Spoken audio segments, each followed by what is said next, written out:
بسم اللہ الرحمن الرحیم۔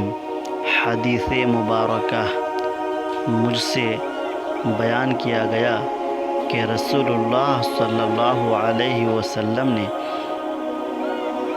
ایک روز حضرت معاذ رضی اللہ تعالی عنہ سے فرمایا کہ جو شخص اللہ تبارک و تعالی سے اس کیفیت کے ساتھ ملاقات کرے کہ اس نے اللہ تعالیٰ کے ساتھ کسی کو شریک نہ کیا ہو، وہ یقیناً جنت میں داخل ہوگا۔ حضرت معاذ رضی اللہ تعالی عنہ بولے، یا رسول اللہ صلی اللہ علیہ وسلم، کیا میں اس بات کی لوگوں کو بشارت نہ سنا دوں؟ آپ صلی اللہ علیہ وسلم نے ارشاد فرمایا، نہیں، مجھے خوف ہے کہ لوگ اس پر بھروسہ کر کے بیٹھ جائیں گے۔ یہ حدیث نمبر 129 ہے۔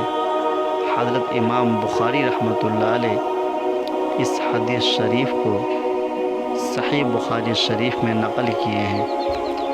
اللہ کے نبی صلی اللہ علیہ وسلم کے ساتھ حضرت معاذ رضی اللہ تعالی عنہ موجود تھے۔ اللہ کے نبی صلی اللہ علیہ وسلم جب صحابہ کرام کو لے کر چلتے تھے تو ان کو کچھ نہ کچھ علم کی باتیں بتایا کرتے تھے۔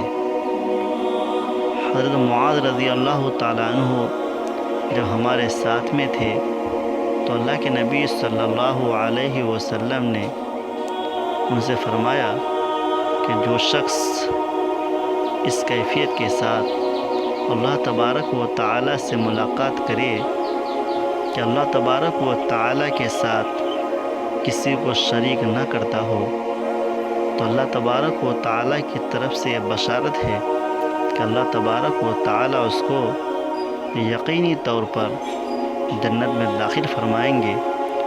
دوزخ کی آگ اللہ تبارک و تعالی اس انسان پر حرام کر دیں گے اور وہ ہمیشہ خوشگوار والی زندگی جنت میں گزارے گا۔